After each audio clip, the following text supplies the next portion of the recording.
Hello everyone. आइए देखते हैं अपने नेशनलिज्म इन इंडिया का पार्ट रॉलेट एक्ट। आइए देखते हैं।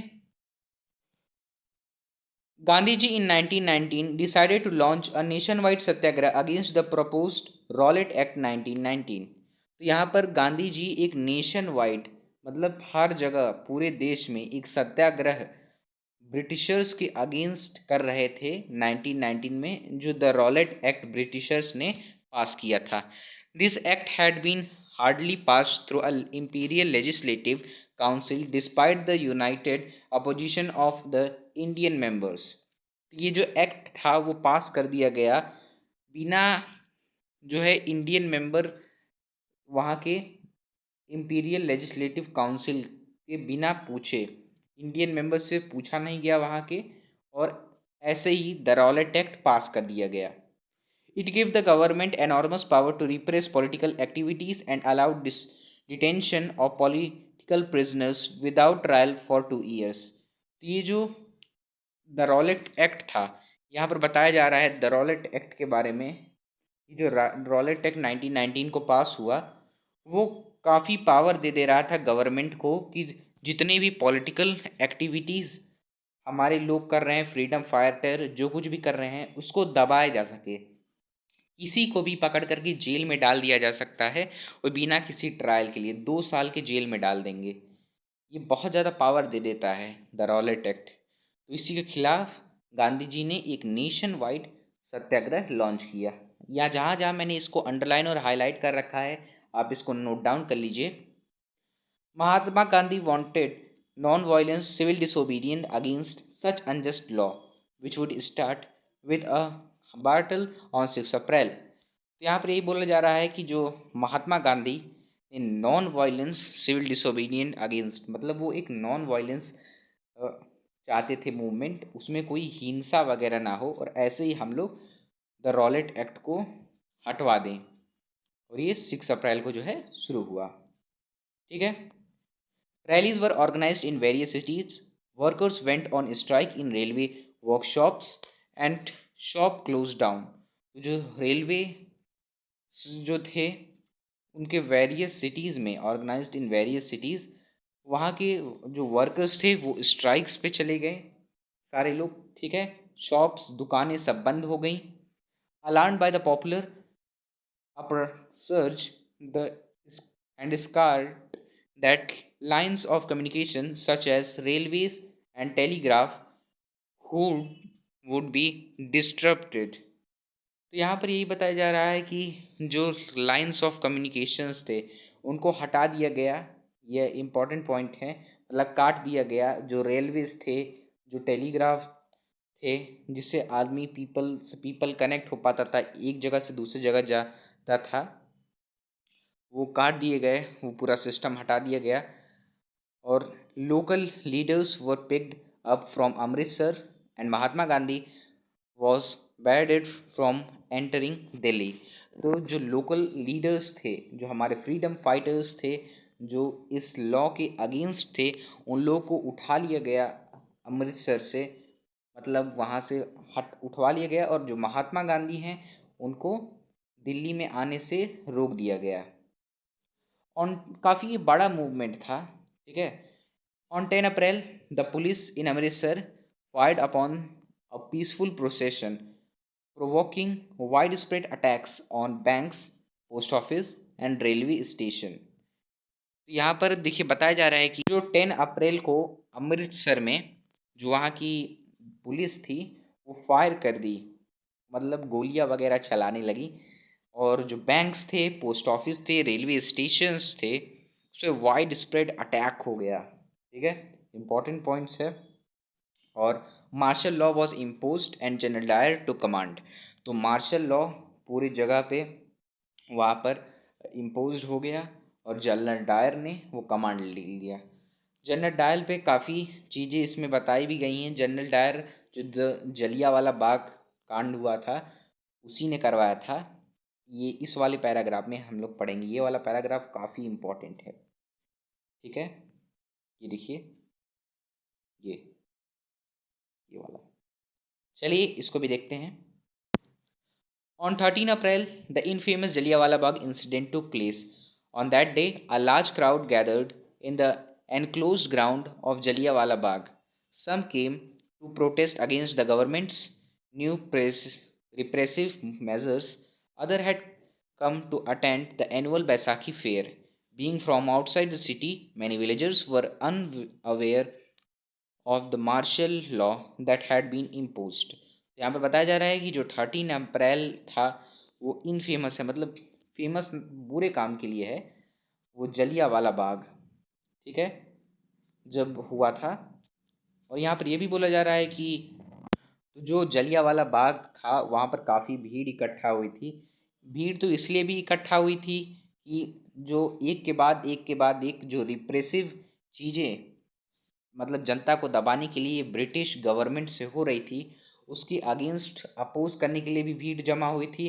और जो एनुअल बैसाखी फेयर, मतलब एक बैसाखी मेला हर साल लगता था, उसको भी देखने के लिए भीड़ लगी थी। मगर जो बाहर से आए थे, आउटसाइड द सिटी विलेजर्स को नहीं पता था कि वहाँ पर मार्शल लॉ इम्पोज हो गया है। यही इसमें बता रहा है। Dyer entered the area block. यहाँ पर बताया जा रहा है कि मतलब जब डायर, जो जनरल डायर था, वो जब अंदर आया तो block the exit points and open fire on the crowd. तो मैंने बोला था कि मतलब जब जनरल डायर ने कमांड ले लिया तो वो आदेश दे दिया कि खुलेआम सबके ऊपर गोलियां चला दो पूरे ग्राउंड में, और जो बाहर निकलने के रास्ते थे वो सब बंद कर दिए गए। ठीक है। किलिंग हंड्रेड्स, काफ़ी हजारों की संख्या में लोग मर गए। मुझे लगता है उससे ज़्यादा ही मरे होंगे, लेकिन यहाँ पर जो लिखा हुआ है आप इसको नोट कर लीजिए। This object as he declared later was to produce a moral effect to create in minds of satyagrahis a feeling of terror and awe. तो यहाँ पर यही बताया जा रहा है कि जो जनरल डायर ने गोलियां चला दी पूरे मैदान में, खुलेआम काफ़ी लोग मर गए, इधर उधर भागने लगे, और जो बाहर निकलने का रास्ता था वो भी बंद हो गया, और काफ़ी लोग डर गए। फिर उसके बाद एक ये मोरल इफेक्ट जो है जनरल डायर वो क्रिएट करना चाहता था। चलिए आगे देखते हैं। As the news of Jallianwala Bagh spread, crowds took to streets in many north Indian towns. तो जब वो जलियांवाला बाग इंसिडेंट हुआ तो ये बात जो है वो आग की तरह नॉर्थ इंडियन टाउन्स में फैल गई। There were strikes, clashes with the police and attacks on government buildings. काफ़ी पुलिस के साथ झड़प हुआ और गवर्नमेंट बिल्डिंग्स पे भी अटैक्स हुए।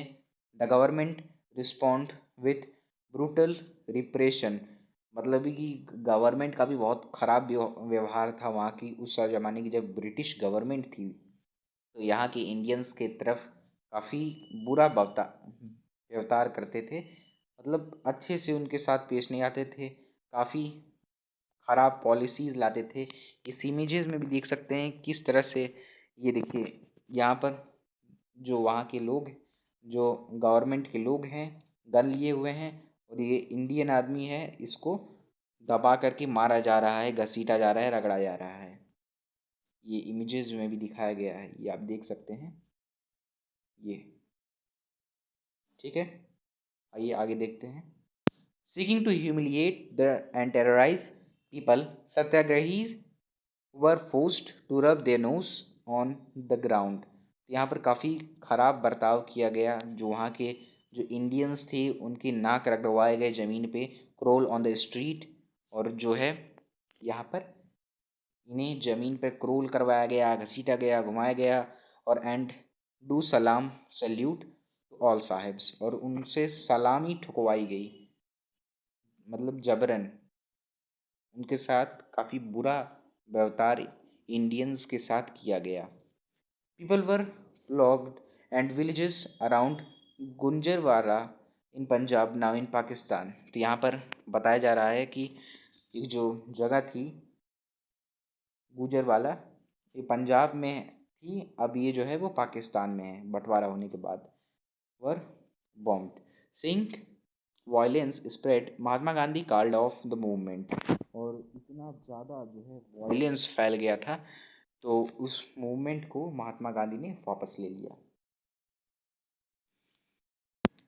When the Rowlatt Satyagraha had been a widespread movement, it was still limited mostly to cities and towns. Mahatma Gandhi now felt the need to launch a more broad based movement in India, but he was certain that no such movement could be organized without bringing the Hindu and Muslim close together. तो जो the Rowlatt act वाला जो movement Gandhi ji ने चलाया था, वो इससे भी बड़ा मूवमेंट चलाना चाहते थे। क्योंकि देखिए, ये जो द रॉलेट एक्ट में हुआ तो आप तो देख ही सकते हैं इसमें क्या हुआ। अब गांधी जी ने ठान लिया, अब डिसाइड कर लिया कि अब ये इससे भी बड़ा मूवमेंट चलाएंगे। और ये जब अगर इससे भी बड़ा मूवमेंट चलाना होगा तो हमें हिंदू और मुस्लिम दोनों को एक साथ लेकर के आना होगा, एक साथ लेके चलना होगा, तभी ये काफ़ी एक बड़ा मूवमेंट बन पाएगा। वन वे ऑफ डूइंग, मतलब कि ये हिंदू और मुस्लिम को दोनों एक साथ कैसे लाया जाए ये आप बताएंगे।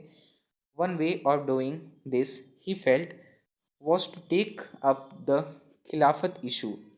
The First World War had ended with the defeat of Ottoman Turkey, and there were rumors that a harsh peace treaty was going to be imposed on the Ottoman Emperor.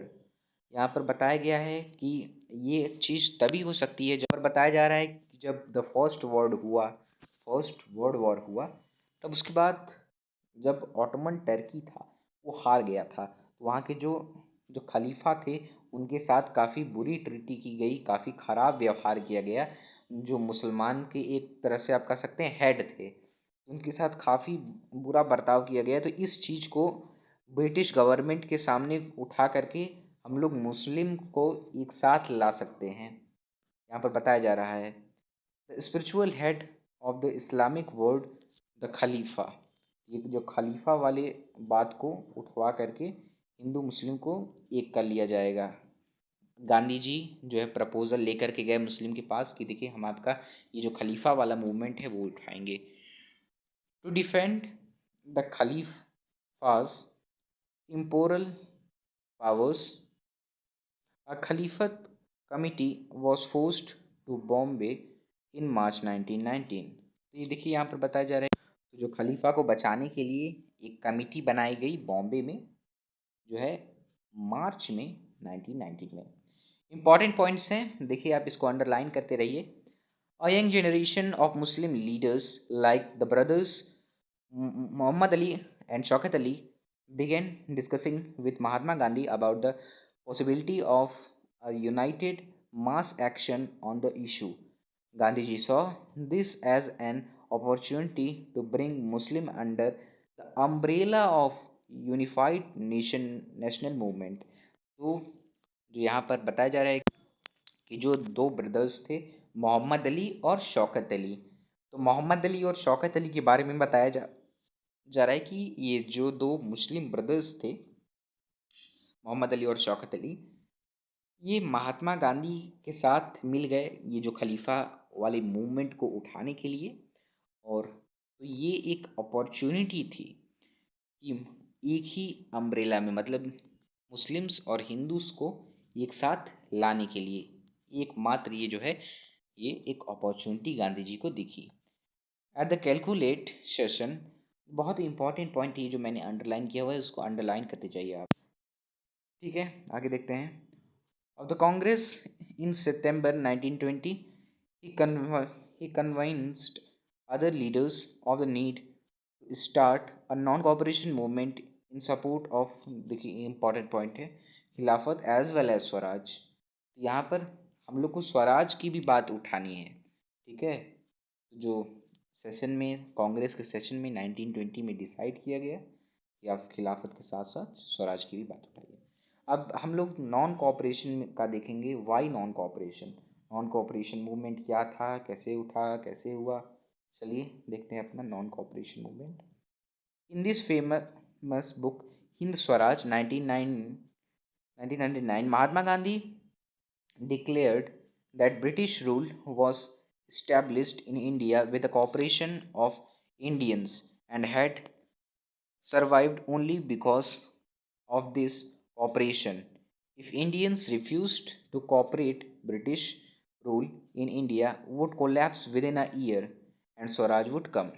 यहाँ पर बताया जा रहा है कि जो ये जो ब्रिटिशर्स का राज है इंडिया में सिर्फ और सिर्फ इसीलिए है कि हम लोग इनको सपोर्ट कर रहे हैं। अगर हम लोग अपना हाथ पीछे ले लेंगे, मतलब इनको निगलेक्ट कर देंगे, इनसे कोई मतलब नहीं रखेंगे, इनको कोई मतलब मदद नहीं करेंगे, क्योंकि ज़्यादातर हमारे कई मिलिट्रीज़ में जो लोग थे वो इंडियंस ही जाते थे। ब्रिटिश पुलिस जो ब्रिटिशर्स की थी उसमें इंडियंस होते थे, तो वहाँ से हम लोग हाथ पीछे ले लें, हम लोग कोई उनको मदद ना करें।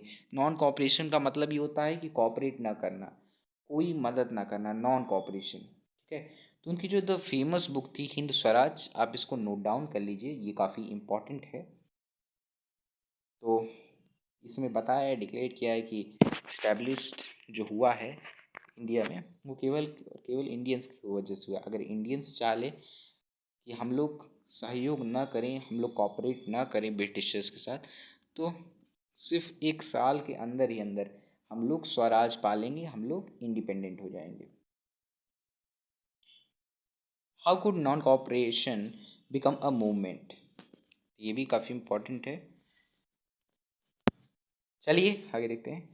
Gandhi ji propose that the movement should unfold in a stage. It should begin with the surrender of titles that the government awarded and a boycott of civil services, army, police, courts, and legislative councils, school, and foreign goods. तो देखिए boycott का मतलब क्या बताया गया है, ये देखते हैं इसमें।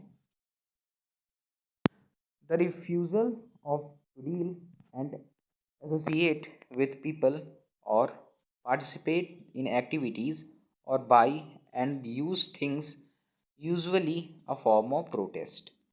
तो यहाँ पर बोला जा रहा है कि जो कुछ भी बाइकआउट का मतलब होता है रिफ्यूज़ करना, उनका कोई भी सामान हो उसमें पार्टिसिपेट, उनके एक्टिविटी में हम नहीं करेंगे, उनका सामान नहीं खरीदेंगे, उनकी चीज़ें नहीं लेंगे।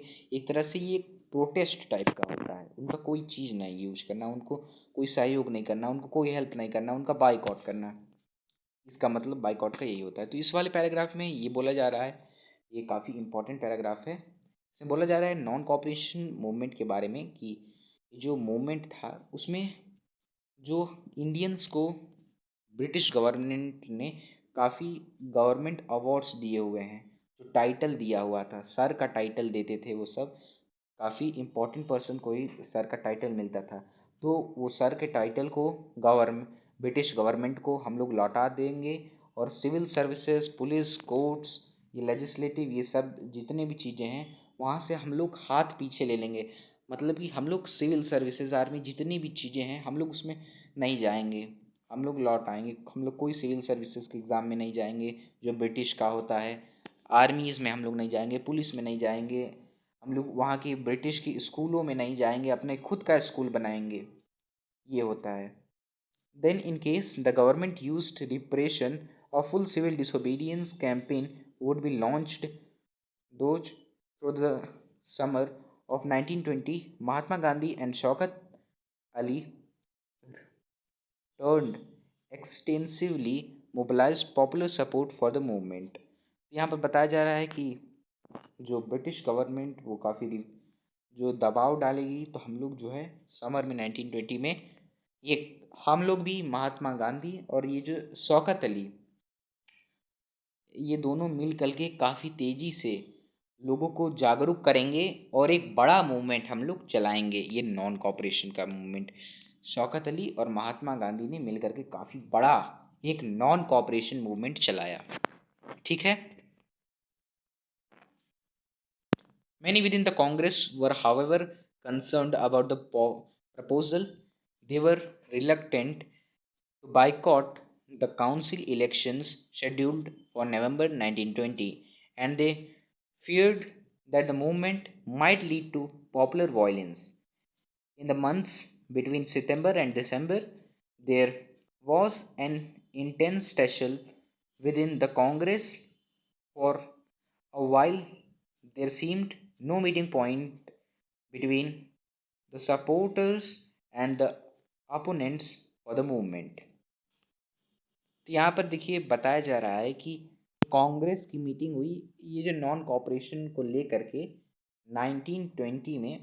तो उस मूवमेंट में बताया जा रहा है कि जो काउंसिल इलेक्शंस थे उसका हम लोग को बाइकआउट करना था। मैंने बोला था ना कि कई सारी चीज़ों को बाइकआउट करना है। तो 1920 मतलब कांग्रेस ने सोचा कि ये जो मूवमेंट है काफ़ी वायलेंस हो जाएगा इसमें, तो इसमें उसके लिए नॉन कॉपरेशन के लिए कांग्रेस के जो कमेटी थी वो राज़ी नहीं हो रही थी। और वो जो इलेक्शंस के टाइम्स थे, तो फाइनली जो है finally at Congress session Nagpur in December 1920, compromise was worked out and the non-cooperation program was adopted. तो कांग्रेस उसको स्वीकार नहीं कर रही थी, नॉन कॉपरेशन मूवमेंट को, यहाँ पर बताया जा रहा है। फिर उसके बाद फाइनली जो है कांग्रेस की एक मीटिंग हुई। फिर कांग्रेस की मीटिंग में नागपुर में दिसंबर को 1920 में फाइनली इसको मान लिया गया। और ये जो नॉन कॉपरेशन मूवमेंट 1920 में शुरू हुआ, ये इम्पोर्टेंट पॉइंट है, इसको आप लोग नोट डाउन कर लीजिए, ये एग्ज़ाम में आ भी सकता है।